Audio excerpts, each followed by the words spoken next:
आपण महान व्यक्ती कोणाला म्हणतो? जे आपले विचार आणि आचार आपल्या कृतीतून आपल्या सर्वांच्या समोर दाखवून देत असतात.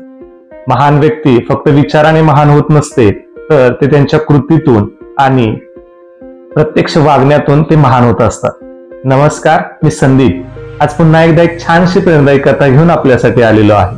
आजची प्रेरणादायी कथा आहे भारताचे माजी राष्ट्रपती, भारताचे लाडके संशोधक, ज्यांना आपण मिसाईल मॅन म्हणून ओळखतो, ते भारतरत्न डॉक्टर APJ अब्दुल कलाम यांच्या आयुष्यात घडलेली. चला तर मग चांगलं ऐकूया.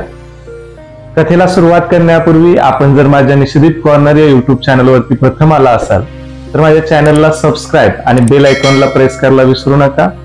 खरे तर ही कथा नसून एक प्रसंग आहे. डॉक्टर अब्दुल कलाम हे नाव घेतलं की आपल्या समोर येतात ते सतत अभ्यासमग्न असणारे भारतातील एक महान शास्त्रज्ञ. त्याचबरोबर सतत विद्यार्थ्यांना मार्गदर्शन करणे, त्यांच्याबरोबर गप्पा मारणारे एक लाडके व्यक्तिमत्व. त्याचबरोबर अब्दुल कलामांचा अजून एक पैलू आपल्याला माहिती आहे, तो म्हणजे त्यांना शास्त्रीय संगीताची प्रचंड आवड होती. पण याशिवाय त्यांच्या व्यक्तिमत्वातील आणखीन एक पैलू होता, तो म्हणजे त्यांना निसर्गाविषयी प्रचंड प्रेम होतं. झाडांच्या विषयी त्यांना प्रचंड आत्मीयता होती आणि आजचा प्रसंग याविषयीचाच आहे. ही घटना आहे पृथ्वी या क्षेपणास्त्राच्या चाचणीच्या वेळेची. पृथ्वी या क्षेपणास्त्राच्या चाचणीचा दिवस ठरला आणि तो अब्दुल कलाम आणि त्यांच्या सहकाऱ्यांसाठी कसोटीचा दिवस होता. अब्दुल कलाम व त्यांच्या 300 सहकाऱ्यांनी सुखाचा त्याग करून, झोप बाजूला ठेवून, दिवस रात्र मेहनत करून पृथ्वी या क्षेपणास्त्राच्या चाचणीची तयारी केली होती. ही चाचणी यशस्वी होणार याची 100% खात्री अब्दुल कलाम यांना होती. पण आपल्याला माहिती आहे की कोणतीही गोष्ट जोपर्यंत प्रत्यक्ष यशस्वी होत नाही तोपर्यंत त्याविषयी मनात धाकधूक होते. त्याच पद्धतीनं सर्वजणांच्या मध्ये ही धाकधूक होती. चाचणीचा दिवस उजाडला. सर्वजण अतिशय उत्सुक होते. त्यावेळचे भारताचे संरक्षण मंत्री श्री KC पंत हेही त्या चाचणीसाठी आवर्जून उपस्थित होते. KC पंत यांनी डॉक्टर अब्दुल कलाम यांना शुभेच्छा दिल्या व त्यांना सांगितलं की ही चाचणी यशस्वी झाली की माझ्याकडून तुम्हाला भेटवस्तू मिळेल. तसं बघायला गेलं तर डॉक्टर अब्दुल कलाम स्वतःसाठी व आपल्या सर्व सहकाऱ्यांसाठी कोणतीही भेटवस्तू घेऊ शकत होते. पण तसं केलं असतं तर ते डॉक्टर अब्दुल कलाम कसे ठरले असते. पृथ्वीची चाचणी यशस्वी झाली आणि संरक्षण मंत्र्यांनी सांगितल्या पद्धतीनं भेटवस्तू घ्यायची वेळ आली. त्यावेळेला डॉक्टर अब्दुल कलाम यांनी हैदराबादच्या संशोधन केंद्रासाठी 1 लाख रुपयांची मागणी केली.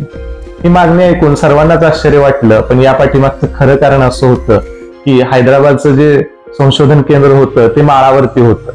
त्या ठिकाणी कोणत्याही प्रकारची झाडं नव्हती. पण या 1 लाख रुपयांच्या मदतीनं त्या ठिकाणी हिरवागार प्रसन्न असा परिसर निर्माण होईल ही डॉक्टर अब्दुल कलाम यांची इच्छा होती.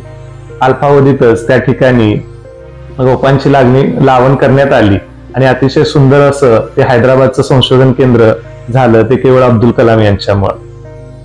हैदराबादच्या त्या ओसाड माळरानावरती निसर्गाची हिरवाई फुलवण्यासाठी लाख रुपयांची मागणी करणारा माणूस लाखात एक असू शकतो आणि ते डॉक्टर अब्दुल कलामच असू शकतो. हा एक छोटासा प्रसंग आहे डॉक्टर अब्दुल कलाम यांच्या जीवनातला. अब्दुल कलाम हे नाव घेतल्यानंतर आपल्या डोळ्यासमोर एक महान संशोधक, एक अतिशय प्रेमळ व्यक्ती म्हणून ज्या पद्धतीने येतं, त्याच पद्धतीनं निसर्गाविषयी आत्मीयता असणारा किंवा निसर्गाविषयी प्रेम असणारा त्यांच्या जीवनाचा हा पैलू दाखवणारा हा एक छोटासा प्रसंग आपल्याला हे शिकवतो की आपण कोणत्याही क्षेत्रामध्ये काम करत असताना आपली निसर्गाशी जी नाळ आहे किंवा निसर्गाशी जे नातं आहे ते कायमस्वरूपी टिकून राहावं हे खूप गरजेचं आहे. अब्दुल कलाम यांच्या जीवनातला हा प्रसंग आपल्याला कसा वाटला हे कमेंट करून मला नक्की सांगा. याच पद्धतीचे आणखी कथा ऐकण्यासाठी माझ्या निषेधित कॉर्नर या युट्यूब चॅनलला सबस्क्राईब आणि बेल आयकॉनला प्रेस करायला विसरू नका. आपण जर हा व्हिडिओ फेसबुकवरती पाहत असाल तर माझ्या पेजलाही फॉलो करायला विसरू नका. धन्यवाद.